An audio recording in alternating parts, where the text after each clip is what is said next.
menjadi teman sehidup dan semati.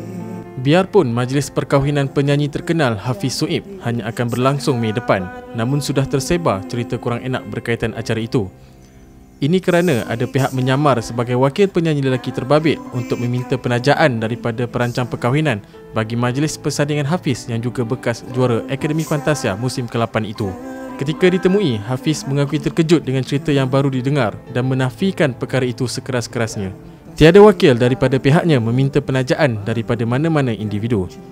Kata Hafiz, memang ada pihak mahu menaja, tetapi mereka belum dapat berbincang kerana beliau sibuk dengan urusan perkahwinan adiknya. Hafiz berkata beliau lebih selesa jika soal penajaan dilaksanakan dalam bentuk lebih profesional dan ada hitam putih. Beliau faham setiap penaja pasti mahukan pulangan dan dia juga mahu memastikan pembabitan dalam penajaan itu tidak disalahguna.